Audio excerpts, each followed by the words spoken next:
പ്രിയമുള്ളവരെ നമസ്കാരം. ഞാനിപ്പോൾ ഇത് വീഡിയോ ഇടാൻ കാര്യം, നമ്മുടെ മറുനാടൻ മലയാളി എന്ന് പറയുന്ന ഒരു ഓൺലൈൻ മാധ്യമത്തിൽ ശോഭാ വിശ്വനാഥ് കരഞ്ഞു മെഴുകിക്കൊണ്ടുള്ള ഒരു വോയിസ് അയച്ചു കൊടുക്കുകയും കാര്യം എന്താണ് എന്ന് മനസ്സിലാക്കാതെ അവരൊരു വാർത്ത ഇടുകയും ചെയ്തു.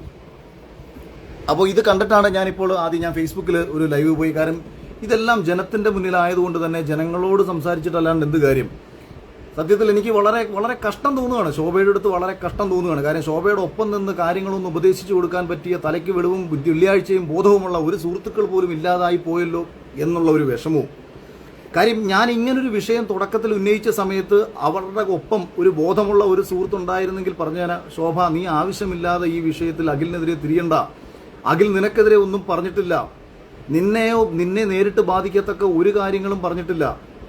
അയാൾ പറഞ്ഞത് ഒരു കോർപ്പറേറ്റ് ചാനലിൽ ഒരു ഷോയ്ക്ക് പിന്നിൽ നടക്കുന്ന ചില പ്രശ്നങ്ങളെക്കുറിച്ചാണെന്നും ആ പ്രശ്നങ്ങളെന്ന് പറയുന്നത് സ്ത്രീകൾക്ക് വേണ്ടി സംസാരിച്ചതാണെന്നും അതുകൊണ്ട് നീ ഇനി ഇതിനകത്ത് നിനക്ക് വേണ്ടപ്പെട്ട ആൾക്കാർ ആ ചാനലിന്റെ പിന്നിലുണ്ട്, അത് സത്യമാണ്. നീ പറഞ്ഞു കഴിഞ്ഞാൽ കേൾക്കുന്ന ആൾക്കാർ അവിടെ ഉണ്ട്. നിനക്ക് വേണമെന്നുണ്ടെങ്കിൽ നാളെ ഒരു മത്സരാർത്ഥിയെ കയറ്റിവിടാം, നാളെ ബിഗ് ബോസിന്റെ അൾട്ടിമേറ്റ് നിനക്ക് പോകാം. അതുകൊണ്ട് ഈ വിഷയത്തിൽ നീ അവരെ സപ്പോർട്ട് ചെയ്യാൻ പോകുമ്പോഴത്തേക്ക് പൊതുമധ്യത്തിൽ ജനങ്ങൾക്കിടയിൽ നിനക്ക് നെഗറ്റീവ് വരും എന്ന് തിരിച്ചറിയാതെ നീ ആവശ്യമില്ലാതെ അയാൾക്കെതിരെ പ്രതികരിക്കരുത് എന്ന് പറഞ്ഞു കൊടുക്കാൻ ബോധമുള്ള ഒരാൾ പോലും ഉണ്ടാവാത്തതിന്റെ കുഴപ്പമാണ് ശോഭയ്ക്ക് പറ്റിയത്. പിന്നെ ശോഭയുടെ ഉള്ളിൽ തികട്ടിക്കിടക്കുന്ന ഒരു പക, വിദ്വേഷം, ജലസ്, ഇതൊക്കെ തന്നെ എല്ലാ അർത്ഥത്തിലും, അതായത് മത്സരം കഴിഞ്ഞു താൻ 4ാം സ്ഥാനത്തേക്ക് പിന്തള്ളപ്പെട്ടു എന്നൊരു യാഥാർത്ഥ്യം ഇതുവരെയും മനസ്സിലാക്കാതെ ഇപ്പോഴും പോയി പല ആൾക്കാരുടെ അടുത്തും സംസാരിക്കുന്നതും ചാനലിലെ തന്നെ പല ആൾക്കാരുടെ അടുത്ത് സംസാരിക്കുന്നതും എന്തോ കപ്പ് ഞാൻ തട്ടിയെടുത്തു എന്നുള്ള രീതിയിലൊക്കെയാണ്. പക്ഷേ ഇതിനകത്ത് രസകരമായ കാര്യം ആലോചിച്ച് നോക്കൂ. ഞാനൊരു ലൈവ് ഇടുന്നു, ആ ലൈവിൽ ഞാൻ ചില കാര്യങ്ങൾ പറയുന്നു, അത് ജനറലൈസ് ചെയ്യിക്കാൻ ഇവർ ശ്രമിക്കുന്നു. ഞാൻ രണ്ടാമതൊരു ലൈവ് ഇടുന്നു, ആ ലൈവിൽ വളരെ കൃത്യമായി ഞാൻ കാര്യങ്ങൾ പറയുന്നു. ആ കാര്യങ്ങൾ കേട്ടാൽ ഏതു സാമാന്യ ബോധമുള്ള ഒരാൾക്ക് മനസ്സിലാവും ഞാൻ എന്താണ് പറഞ്ഞത് എന്നുള്ള കാര്യം. പക്ഷേ എനിക്കെതിരെ തിരിഞ്ഞ് സംസാരിക്കുക എന്ന ഉദ്ദേശത്തോടുകൂടി ഇവർ തിരിഞ്ഞ് ആദ്യ ദിവസം തന്നെ ഞാൻ ശോഭയോട് പറഞ്ഞു, അതായത് കുറച്ച് കമൻസുകൾ ഇവർക്ക് വന്നു എന്ന് പറഞ്ഞാൽ, അതായത് ശോഭാ വിശ്വനാഥ് എന്ന് പറയുന്ന ഒരു വ്യക്തിക്ക് നെഗറ്റീവ് കമൻസുകൾ ഇതുവരെയും വന്നിട്ടില്ലല്ലോ, എല്ലാം പോസിറ്റീവായിരുന്നല്ലോ. ബിഗ് ബോസിൽ കയറിയപ്പോൾ മുതൽ ഇതുവരെയും ജീവിതത്തിൽ പോസിറ്റീവ് കമൻസ് മാത്രം കണ്ട് ജീവിച്ച ഒരു വ്യക്തി എന്ന നിലയിൽ ആദ്യമായി ഒരു നെഗറ്റീവ് കമൻസ് വരാനുണ്ടായ ഒരു സാഹചര്യം എന്ന് പറയുന്നത് അഖിൽമാരാര് ഇങ്ങനെ ബിഗ് ബോസിൽ ചില ആൾക്കാർ അവിടെ പോകുന്ന സ്ത്രീകളെ ദുരുപയോഗം ചെയ്യാൻ ശ്രമിക്കുന്നുണ്ട് എന്ന് പറഞ്ഞ ഒരൊറ്റ കാരണം കൊണ്ടാണ് തനിക്ക് ജീവിതത്തിൽ ആദ്യമായിട്ട് നെഗറ്റീവ്സ് വന്നത് എന്ന് തിരിച്ചറിഞ്ഞ് അതിൻ്റെ ദേഷ്യം എന്നോട് തീർക്കുക എന്ന ഉദ്ദേശത്തോടു കൂടി എനിക്ക് ഇത് മെസ്സേജ് അയച്ച സമയത്ത് ഞാൻ അപ്പോഴത്തന്നെ അവളോട് ആദ്യം തന്നെ ഏപ്രിൽ 29-ാം തീയതി ഞാൻ ശോഭയ്ക്ക് മെസ്സേജ് അയക്കുന്നു, ശോഭ ഞാൻ നിന്നെയോ നമ്മുടെ ഒപ്പമുള്ള മത്സരാർത്ഥികളെയോ ഒരാളെയും ഉദ്ദേശിച്ച് പറഞ്ഞിട്ടുള്ള കാര്യങ്ങളല്ല. അത് മാത്രവുമല്ല, നിങ്ങൾ അനാവശ്യമായിട്ട് ഇത് ഏറ്റുപിടിച്ച് വെറുതെ നമ്മൾ തമ്മിലുള്ള വിഷയമാക്കി മാറ്റാൻ വേണ്ടി ഈ വിഷയത്തെ വഴിതിരിച്ചു വിടാൻ അവർ ശ്രമിക്കും. അതുകൊണ്ട് വെറുതെ നീ ഇത് ഏറ്റുപിടിച്ച് വിഷയം നമ്മൾ തമ്മിലാക്കി മാറ്റരുത്. ഇനി നമ്മൾ തമ്മിൽ അങ്ങനെ വിഷയമാക്കി മാറ്റിക്കഴിഞ്ഞാൽ നിനക്ക് അനുകൂലമായിട്ട് അവർ ചെയ്ത കാര്യങ്ങളും അവരുടെ നീയുമായി ബന്ധപ്പെട്ടിട്ട പല കാര്യങ്ങളും എനിക്ക് വിളിച്ച് പറയേണ്ടി വരും. അത് നിനക്ക് തന്നെ കൂടുതലും മോശമായി മാറത്തതേ ഉള്ളൂ എന്ന് ഏപ്രിൽ 29-ാം തീയതി തന്നെ ഞാൻ പറഞ്ഞതാണ്. അപ്പോൾ ഇതും കേൾക്കാതെ ഞാൻ ഹൈദർ അലിക്ക് കൊടുത്ത ഇന്റർവ്യൂവിൽ വളരെ വ്യക്തമായി ഞാൻ ഒരു കാര്യം കൂടെ പറയുന്നു, സീസൺ 5-ലെ ഒരു മത്സരാർത്ഥി പോലും എൻ്റെ അടുത്ത് ഇത്തരം വിഷമങ്ങൾ നേരിട്ടിട്ടുള്ളതായിട്ട് പറഞ്ഞിട്ടില്ല എന്ന് ഞാൻ പറയുകയും ചെയ്തു. അപ്പോൾ തന്നെ ശോഭയെ സംബന്ധിച്ച് പ്രശ്നമുള്ള കാര്യവുമല്ല. എന്നിട്ട് പിന്നെയും കണ്ണീ കണ്ട ഓൺലൈൻ ചാനലുകളിലെല്ലാം പോകുന്നു, എല്ലാ മത്സരാർത്ഥികളെയും, എന്നെ അനുകൂലിച്ച് സംസാരിച്ച സകല മത്സരാർത്ഥികളെയും വിളിക്കുന്നു. ആ മത്സരാർത്ഥികളെ മൊത്തവും വിളിച്ചിട്ട് എനിക്കെതിരെ സംസാരിക്കാൻ വേണ്ടി പറയുന്നു. എന്നെ അനുകൂലിച്ചതിൻ്റെ പേരിൽ അവരോട് വഴക്കുണ്ടാക്കുന്നു. ഓരോരുത്തരെ കൊണ്ടും എനിക്കെതിരെ വീഡിയോ ചെയ്യിപ്പിക്കാൻ വേണ്ടി കണ്ടോ അവർ സ്ത്രീകളെ പറഞ്ഞത് കണ്ടോ എന്ന് പറഞ്ഞിട്ട് അനാവശ്യമായിട്ട് ഓരോരുത്തരെയും വിളിച്ച് പിരികേറ്റി എന്താണ്. കാരണം ഈ പല ആൾക്കാരും ഞാൻ പറഞ്ഞ ലൈവൊന്നും കേട്ടിട്ടില്ല. അപ്പം ലൈവിനകത്ത് അത് ശരി അഖിലിങ്ങനെ പറഞ്ഞു, എന്നാ പിന്നെ പ്രതികരിച്ചിട്ട് തന്നെ ബാക്കി കാര്യം. ഇങ്ങനെയാണ് പലരും പ്രതികരിച്ചത്. ഇവർക്കൊക്കെ യാഥാർത്ഥ്യം പിന്നീട് ഈ ശോഭ ഇവരെ കൊണ്ട് കുഴി ചാടിച്ചതിന് ശേഷമാണ് ഇവർക്ക് പോലും പിന്നീട് യാഥാർത്ഥ്യങ്ങളും ഇവർ പലരും പിന്നീട് എന്നോടത് പറഞ്ഞ കാര്യമാണ്. ഇപ്പം മറുനാടൻ ഷാദൻ എന്നോട് പറഞ്ഞതാണ്, അഖിലെ ഞാൻ സത്യത്തിൽ ഈ വിഷയത്തെക്കുറിച്ച് എനിക്കറിയില്ലായിരുന്നു. ഞാനിത് ശോഭ ഇങ്ങനെ കരഞ്ഞു വിളിച്ച് എനിക്കൊരു വോയിസ് അയച്ചു തന്ന സമയത്ത് ഞാനിത് അവരുടെ ഒരു പഴയ വിഷയത്തിൽ നമ്മൾ അവരെ സപ്പോർട്ട് ചെയ്തിട്ടുണ്ടായിരുന്നു. അതുകൊണ്ട് നമ്മളിത് വാർത്തയും കിട്ടതാണ്. അല്ലാതെ ഇതെന്താണ് അഖിൽ കുറേ വാർത്തകൾ ഞാനിങ്ങനെ കേട്ടു, അഖിലിങ്ങനെ സ്ത്രീകളെ പറ്റി ഇങ്ങനെ പറഞ്ഞു എന്നൊരു വാർത്ത കേട്ടു. അപ്പോൾ അത് ശരിയല്ലല്ലോ എന്ന് തോന്നി. ഞാൻ പറഞ്ഞു, ചേട്ടാ ഞാൻ അങ്ങനെ പറഞ്ഞു, നിങ്ങൾ കേട്ടോ, നിങ്ങൾ ഈ കേൾക്കാത്ത കാര്യത്തെക്കുറിച്ച് നിങ്ങൾ എന്തിനാണ് ഇങ്ങനെ വാർത്ത ഇടുന്നത്? ഇത് വളരെ കൃത്യമായി പറഞ്ഞ് പിന്നീട് എൻ്റെ മാറ്റർ അയച്ചു കൊടുത്തു. എനിക്ക് പെൺകുട്ടികൾ എനിക്ക് അയച്ചേക്കുന്ന ബുദ്ധിമുട്ടുകൾ നേരിട്ടിട്ട് എനിക്ക് അയച്ചേക്കുന്ന പേഴ്സണലി എനിക്ക് അയച്ചേക്കുന്ന ചില മെയിലുകൾ ഞാൻ അദ്ദേഹത്തിന് അയച്ചു കൊടുത്തു. എനിക്ക് വന്നേക്കുന്ന ചില വോയിസുകൾ ഞാൻ അയച്ചു കൊടുത്തു. അതോടൊപ്പം തന്നെ നിങ്ങൾക്ക് എല്ലാവർക്കും അറിയാവുന്ന 3 പെൺകുട്ടികൾ പരസ്യമായിട്ട് വന്ന് തങ്ങളുടെ അഭിപ്രായങ്ങൾ പറഞ്ഞു. ബിഗ് ബോസിലെ തന്നെ മുൻ മത്സരാർത്ഥികൾ പലരും ഞാൻ പറഞ്ഞ അഭിപ്രായത്തെ ശരിവെച്ച് സംസാരിച്ചു. അപ്പോൾ ഇതെല്ലാം കഴിഞ്ഞിട്ടും ന്യൂസ് 18 പോയി ഒരു ചർച്ചയിൽ പോയിരുന്നു സംസാരിക്കുന്നു. ഈ ന്യൂസ് 18 ചർച്ചയിൽ എന്നെ വിളിച്ചതാണ്. ഞാൻ അവരോട് പറഞ്ഞതാണ്, ഈ ഇരയാക്കപ്പെട്ട പെൺകുട്ടികളുടെ പേര് ലോകത്താർക്കെങ്കിലും പരസ്യമായി പറയാൻ പറ്റുമോ? പറ്റില്ല എന്നറിഞ്ഞുകൊണ്ടും കാടടച്ച് വെടിവെക്കുന്നു എന്ന് പറഞ്ഞുകൊണ്ട രീതിയിൽ ന്യൂസ് 18 അവരുടെ മറ്റവരുടെ കയ്യിൽ നിന്ന് കാശും മേടിച്ചിട്ട് ഇവളെയും വിളിച്ചിട്ട്, അതുപോലെ തന്നെ സാബു ചേട്ടനും ശോഭയും തമ്മിൽ അവർക്ക് വർഷങ്ങളായിട്ട് ബന്ധമുള്ള ആൾക്കാരാണ്. പുള്ളി എന്നോട് പേഴ്സണലി പറഞ്ഞതല്ല, മറ്റേ പുള്ളി ഞാനൊന്നും അടുപ്പമൊന്നുമില്ല. ഈ വിഷയം വന്നപ്പോൾ പുള്ളി എന്നെ വിളിച്ചിട്ട് പറഞ്ഞു, എടാ യവന്മാർക്കെതിരെ ഒരുപാട് കാര്യങ്ങൾ നമുക്ക് പറയാനുണ്ട്, ഇവന്മാർ അമ്മാതിരി നാറികളാണ്, അതാണ് ഇതാണ് മറ്റേതാണ് മാടയാണ് കോടയാണ് എന്ന് എന്നോട് പറഞ്ഞിട്ട് നീ ഇനി വീഡിയോ ഇടുന്നതിന് മുമ്പ് നീ എന്നെ ഒന്നുകൂടെ വിളിക്കണം, നീ എന്നെ വിളിക്കുകയാണെന്നുണ്ടെങ്കിൽ ഞാൻ നിനക്ക് കുറച്ചും കൂടെ കാര്യങ്ങൾ പറഞ്ഞു തരാം എന്നാണ്. അത് മാത്രമല്ല, ഈ ഉപയോഗിച്ച ഭാഷ ഇങ്ങനെയൊന്നുമല്ല, കുറച്ചുകൂടെ കടുപ്പിച്ചാണ്. കാര്യം നിങ്ങൾക്ക് സാബു മുഴുവൻ വ്യക്തിയെ നിങ്ങൾക്കറിയാം. പക്ഷേ അദ്ദേഹം ഈ പറഞ്ഞ ന്യൂസ് 18 ചാനലിലേക്ക് പോയിരുന്ന് സംസാരിക്കുന്ന സമയത്ത് ഭയങ്കര ഡിപ്ലോമാറ്റിക് ആയിട്ടാണ് സംസാരിക്കുന്നത്. രണ്ടായിക്കോട്ടെ, പക്ഷേ അവിടെ അദ്ദേഹം സംസാരിക്കുന്ന വിഷയത്തിൻ്റെ മെറിറ്റ് അടിസ്ഥാനത്തിൽ സംസാരിക്കുമ്പോൾ ഇവിടെ ശോഭ സംസാരിക്കുന്ന എന്നോടുള്ള വ്യക്തിവിരോധവും പകയും തീർത്തുകൊണ്ട്, കപ്പ് കിട്ടാത്ത നിരാശയും തീർത്തുകൊണ്ടാണ് അവിടെയും സംസാരിച്ച് വെക്കുന്നത്. അപ്പോൾ ഇതിങ്ങനെ മുന്നോട്ട് പോകുന്നു. അപ്പോൾ സൈബർ ബുള്ളിങ് എന്ന് പറയുന്ന ആദ്യം വന്ന 4-5 കമൻറ്റുകൾ തന്നെ ബാധിച്ചു. ഇത് പറഞ്ഞിട്ടാണ് സംസാരിക്കുന്നത്. ഇപ്പോൾ ചുരുക്കത്തിൽ ഇപ്പോൾ എന്താ സംഭവിച്ചത്? ചുരുക്കത്തിൽ ഇപ്പം കമൻറ്റ് ബോക്സും പൂട്ടി ഓടിപ്പോയി, പുറത്തിറങ്ങി നടക്കാൻ പറ്റാത്ത രീതിയിൽ അത്രയും നെഗറ്റീവ്സ് സമൂഹത്തിൽ നിന്ന് ഇപ്പോൾ വന്നുകൊണ്ടിരിക്കുന്നതിൻ്റെ പ്രധാനപ്പെട്ട കാരണം ഈ വെളിവും വെള്ളിയാഴ്ചയും ബുദ്ധിയും ബോധവും ഇല്ലാതെ ഈ വിഷയത്തിൽ എടുത്തു വെച്ച് പ്രതികരിക്കാൻ പോയതുകൊണ്ടാണ്. ഒരാളെ ബാധിക്കാത്തൊരു വിഷയത്തിൽ മറ്റൊരാൾക്ക് വേണ്ടിയിട്ടാണ് ഇവർ സംസാരിക്കുന്നതെന്നൊരു തോന്നൽ വന്നു. ഞാൻ എന്നിട്ട് ശോഭയ്ക്ക് എനിക്ക് ഈ വന്ന മെയിലുകളിൽ ഞാൻ ചില മെയിലുകൾ ഒരു ശോഭയ്ക്ക് അയച്ചു കൊടുത്തു.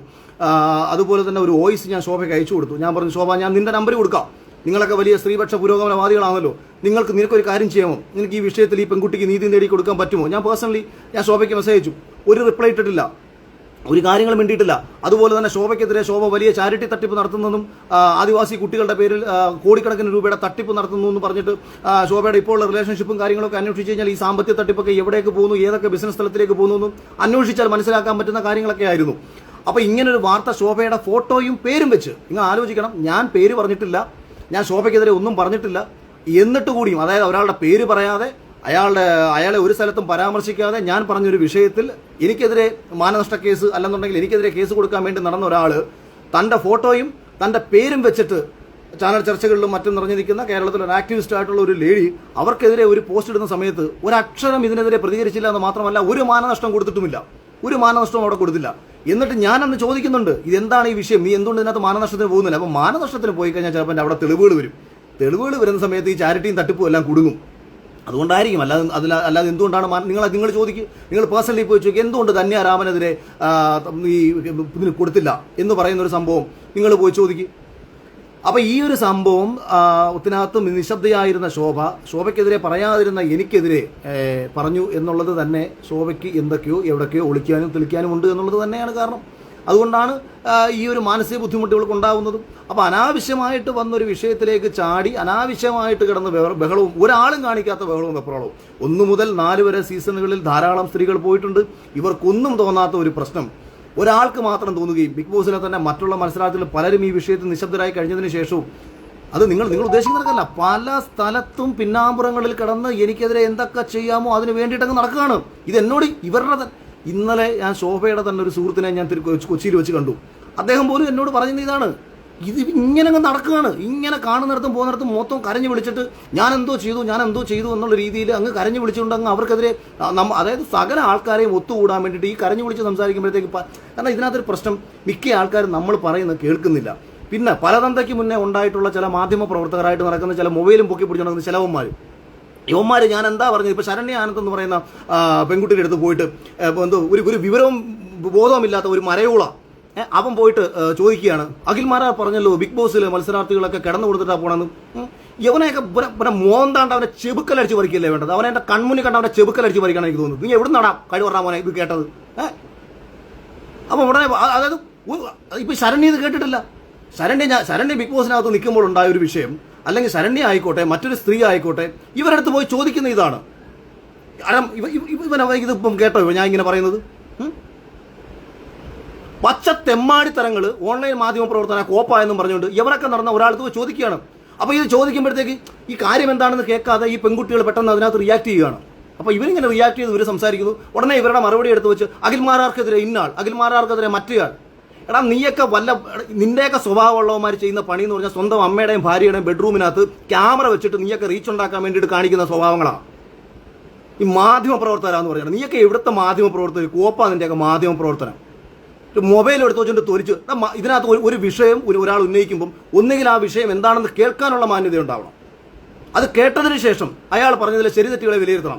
അയാൾ പറഞ്ഞ ഇന്ന വിഷയം ശരിയാണ്, ഇന്ന വിഷയം തെറ്റാണ്, അയാൾക്കെതിരെ അതിശക്തമായി സംസാരിക്കൂ. ഞാൻ പറഞ്ഞത് തെമ്മാടിത്തരമാണെന്നുണ്ടെങ്കിൽ നിങ്ങൾ എന്നെ ഏറ്റവും മോശക്കാരനൊക്കെ ചിത്രീകരിച്ചോളൂ, യാതൊരു പ്രശ്നവും എനിക്കില്ല. പക്ഷെ പറയാത്ത കാര്യം അതൊന്നല്ല. അതുപോലെ സ്മാർട്ട് പിക്സ് മീഡിയ എന്ന് പറയുന്ന ഒരു ചാനലിൽ ഒരു ആങ്കർ പെണ്ണിനെ കൊണ്ട് ഇതിങ്ങനെ കിടന്ന് ചോദിക്കുന്നത് കേട്ടു.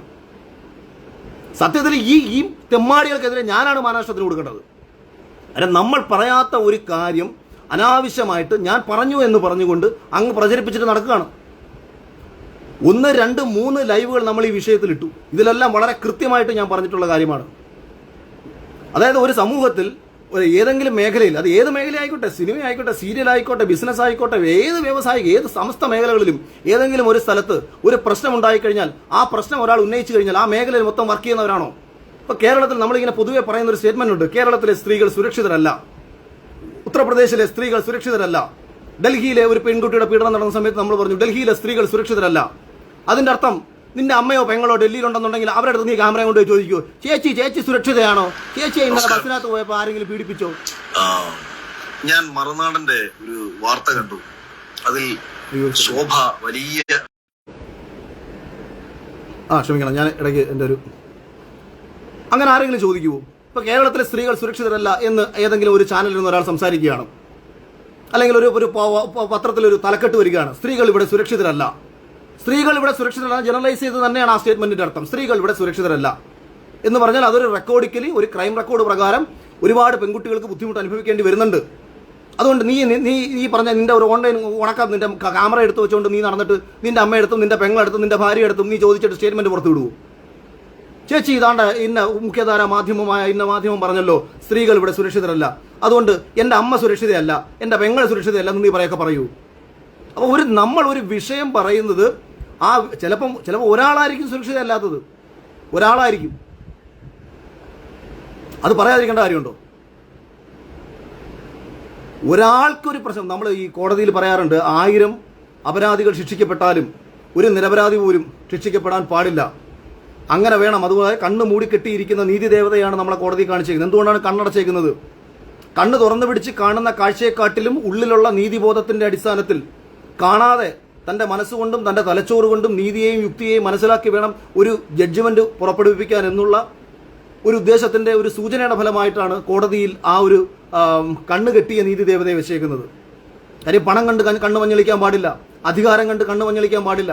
അധികാരിയായിട്ടുള്ള ഒരാൾ തന്റെ മുന്നിൽ നിന്നാലും പണമുള്ള ഒരുവൻ തന്റെ മുന്നിൽ നിന്നാലും നീതി തേടി വരുന്ന ഒരുവന് ഇതൊന്നും ഇല്ലെങ്കിൽ പോലും നീതി നേടി കൊടുക്കാൻ ന്യായാധിപന് കഴിയണം എന്നുള്ളതിന്റെ ഒരു സൂചനയാണ് അവിടെ വരുന്നത്. അതുകൊണ്ട് വളരെ ഗുരുതരമായിട്ടുള്ള നാളെയിൽ ഞാൻ ഈ പറഞ്ഞതുകൊണ്ടുള്ള ഏറ്റവും പ്രധാനപ്പെട്ട ഫലം ഒരൊറ്റ ഫലമാണെന്ന് ഞാൻ പറയത്തുള്ളൂ. ഇവരാരും ശിക്ഷിക്കപ്പെടാനും പോകുന്നില്ല, ഇവരുടെ പേരിൽ ഒരു നടപടിയും എടുക്കാൻ പോകുന്നില്ല എന്നുള്ള വളരെ ഉറച്ച ബോധ്യം എനിക്കുണ്ട്. കാര്യം എന്തുകൊണ്ടെന്ന് പറഞ്ഞാൽ അഖിൽമാരാരെ പോലെ ഒരുവൻ ഉന്നയിച്ച വിഷയത്തിനകത്ത് ഒരു നടപടിയെടുത്ത് എന്നെ വലിയ സ്റ്റാറെന്ന് ആക്കാൻ ഇവരാരും നടക്കത്തില്ല. പക്ഷേ നാളെയിൽ ഇവർക്ക് എന്തായാലും ഒരു നോട്ടീസ് വരും. ഇനി ഈ ചാനലിന് അപമാനം ഉണ്ടാക്കുന്ന രീതിയിൽ, ഇനി ഈ ഷോയ്ക്ക് അപമാനം ഉണ്ടാക്കുന്ന രീതിയിൽ ഏതെങ്കിലും വഴിവിട്ട നീക്കങ്ങൾ നിങ്ങളുടെ ആരുടെയെങ്കിലും ഭാഗത്തുണ്ടായെന്ന് ഇനി കണ്ടെത്തിയാൽ നിങ്ങൾക്കെതിരെ നടപടി ഉണ്ടാകും എന്ന് പറഞ്ഞുകൊണ്ട് അവർക്കെതിരെ കൃത്യമായിട്ടുള്ള ഒരു ഷോക്കോസ് ഇവർക്ക് കൊടുക്കാൻ പറ്റും. 2, ഇനി ഇത്തരം ഷോകളിലേക്ക് പോകുന്നവർ, അത് ബിഗ് ബോസ് ആയിക്കോട്ടെ, സീരിയൽ ആയിക്കോട്ടെ, സിനിമ ആയിക്കോട്ടെ, ഇത്തരം ഷോകളിലേക്ക് പോകുന്ന സ്ഥലത്തേക്ക് എത്തുമ്പോൾ ഒരു പെൺകുട്ടിക്ക് തനിക്കുണ്ടാവുന്ന ഒരു ബുദ്ധിമുട്ട്, അതായത് അവളുടെ സമ്മതമില്ലാതെ, സമ്മതത്തോടുകൂടി ഒരു പെൺകുട്ടി ആരുമായി ശരീരം പങ്കിട്ടാലും എനിക്ക് യാതൊരു പ്രശ്നവുമില്ല, അത് രണ്ടുപേരും തമ്മിലുള്ള സന്തോഷത്തിന്റെ ഭാഗം മാത്രമാണ്. അതിനെക്കുറിച്ചല്ല ഞാൻ ഈ പറയുന്നത്. അതിന്റെ പേരിൽ ഒരാളെയും ദ്രോഹിക്കാനും പാടില്ല. സമ്മതത്തോടുകൂടി പോയിട്ട് ഒരു ചെറുപ്പക്കാരനെ ദ്രോഹിക്കാൻ പാടില്ല, കാര്യം നേടിയെടുക്കാൻ പോയിട്ട് വേറൊരാളെയും ദ്രോഹിക്കാൻ പാടില്ല. പക്ഷേ നിങ്ങളുടെ സമ്മതമില്ലാതെ, നിങ്ങളുടെ അറിവില്ലാതെ നിങ്ങളുടെ ശരീരം മറ്റൊരാൾ ആവശ്യപ്പെട്ടാൽ അതിനെതിരെ ചോദ്യം ചെയ്യാൻ ഒരു പെൺകുട്ടിക്ക് ഏതെങ്കിലും രീതിയിൽ ഒരു ധൈര്യം ഞാൻ ഈ ചെയ്ത വീഡിയോയിൽ കിട്ടുമെങ്കിൽ അതാണ് എനിക്ക് കിട്ടുന്ന ഏറ്റവും വലിയ കാര്യമെന്ന് ഞാൻ വിശ്വസിക്കുന്നുള്ളൂ.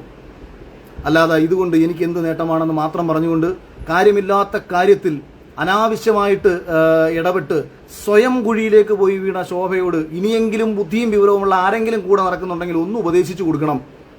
ശോഭ, നീ സ്വയം നിന്റെ കുഴി വെട്ടി നീ ഇപ്പോൾ ഇരുന്ന് കരയുകയാണെന്ന് പറഞ്ഞു കൊടുക്കണം.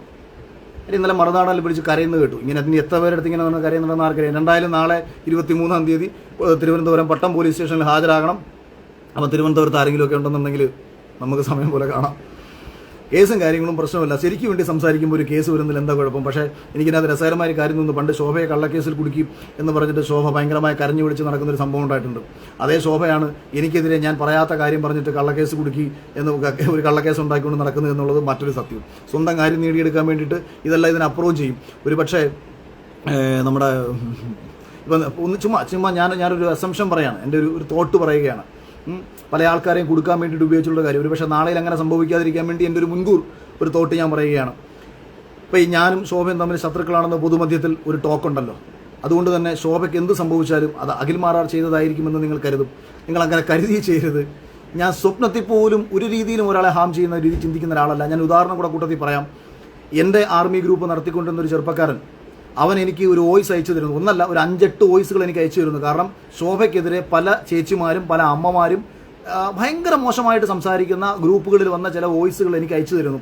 ഞാൻ ഈ വോയിസ് കേട്ടിട്ട് ഞാൻ അവനോട് ചൂടായാണ് സംസാരിക്കുന്നത്. ഇപ്പോഴൊന്നുമല്ല, ഏതാണ്ട് 2-3 ആഴ്ചകൾക്ക് മുന്നേ ഞാൻ അവനോട് വളരെ ചൂടായി സംസാരിക്കുന്നു. ഞാൻ പറഞ്ഞു, മേലാൽ ഇമാതിരി മര്യാദ കെട്ട വോയിസുകളൊന്നും എനിക്ക് അയച്ചു തരരുത്. നിങ്ങളടുത്ത് ആര് പറഞ്ഞു ഒരാളെ പോയി തെറി വിളിക്കാൻ?